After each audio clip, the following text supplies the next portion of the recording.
Dikutip dari alenia.id, data Setara Institut menunjukkan bahwa sejak tahun 2012 sampai tahun 2019 telah terjadi 41 tindakan intoleran terhadap pelajar. Paling banyak terjadi pada tahun 2019, yakni 17 kasus. Sekolah yang seharusnya menjadi tempat untuk anak-anak mengenyam pendidikan dengan aman dan nyaman, ternyata tidak luput dari intoleransi. Dilansir dari situs kompas.com, Komisioner KPAI Retno Listiarti menyebutkan bahwa terdapat beberapa kasus intoleransi yang terjadi. KPAI prihatin dengan munculnya kasus siswi non-muslim wajib mengenakan jilbab di sekolah dan ajakan ketua OSIS harus beragama Islam. KPAI menilai kebijakan dan ajakan tersebut tak menghargai dengan keberagaman Indonesia. Kasus ini mencuat setelah sebuah video viral di media sosial memperlihatkan percakapan antara Elia Nuhia, orang tua siswi beragama non-muslim dan pihak SMK Negeri 2 Padang. Elianu mengaku dipanggil pihak sekolah karena anaknya yang berinisial JCH tidak mengenakan jilbab atau kerudung pada saat bersekolah. JCH merupakan siswi kelas 11 pada jurusan otomatisasi dan tata kelola perkantoran di sekolah itu. Ia keberatan mengenakan jilbab karena bukan seorang muslim. Elianu berusaha menjelaskan bahwa anaknya adalah non-muslim sehingga cukup terganggu oleh kewajiban harus menggunakan jilbab. Pihak sekolah yang menerima kehadiran Elianu menyebut penggunaan jilbab merupakan aturan sekolah, sehingga menjadi janggal bagi guru-guru dan pihak sekolah kalau ada anak yang tidak mematuhi peraturan di sekolah.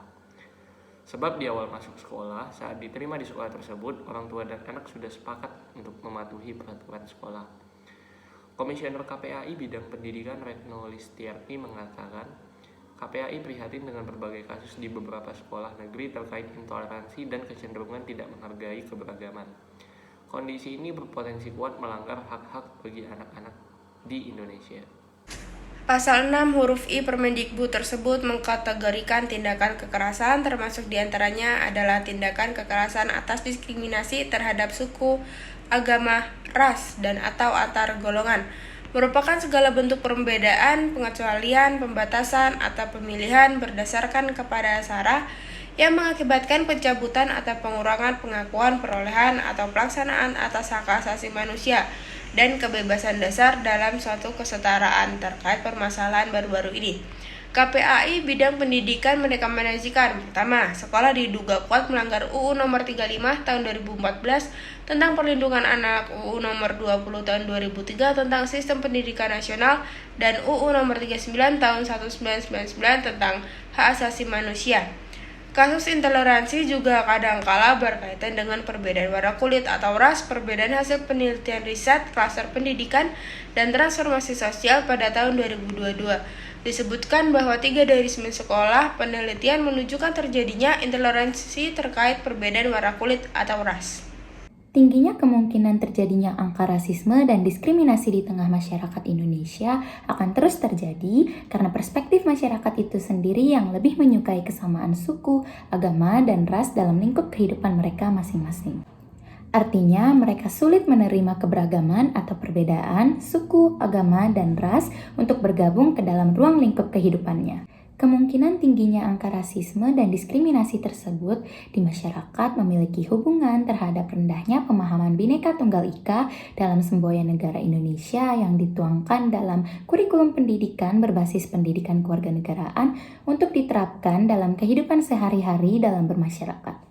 Perlunya penambahan dan penegasan kurikulum pendidikan kewarganegaraan untuk disajikan tidak hanya sebagian besar bersifat teoritis, namun disertai praktik nyata agar lebih dipahami dan mudah diterapkan dalam kehidupan sehari-hari, sehingga mudah menerima berbagai perbedaan suku, agama, dan ras untuk berbaur dalam perbedaan etnis sebagai warga negara Indonesia yang baik menaati semboyan negaranya.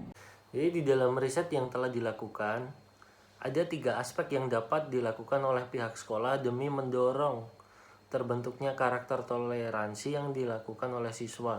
Jadi yang pertama, mengkreasikan nilai-nilai norma tentang bagaimana nilai-nilai tersebut diterapkan dalam kehidupan di sekolah maupun kehidupan sehari-hari.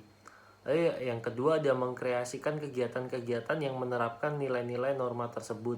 Lalu yang ketiga adalah penghadiran simbol-simbol secara material terkait toleransi. Lalu tidak hanya berfokus pada siswa, baik guru, orang tua maupun masyarakat umum itu juga seharusnya itu bisa menanamkan budaya toleransi. Karena banyak kasus intoleransi yang terus-menerus berulang. Namun dalam dunia pendidikan Indonesia itu kayak tidak acuh dengan kasus-kasus tersebut. Maka dari itu sebagai masyarakat di negara Indonesia ini yang tentunya multikultural dengan segala banyak budayanya, itu penting bagi kita untuk memupuk budaya toleransi kepada anak-anak sejak dini. Karena hal tersebut dapat melindungi hak-hak mereka untuk mendapat pendidikan yang aman, nyaman, dan juga damai.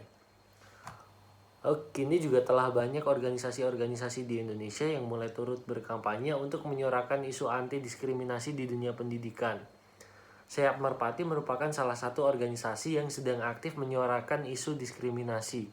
Pengetahuan terkait budaya toleransi aktif disuarakan melalui sosial media. Hal ini dilakukan untuk meningkatkan kesadaran sekaligus mendorong masyarakat dalam menanamkan budaya toleransi di sekitar kita.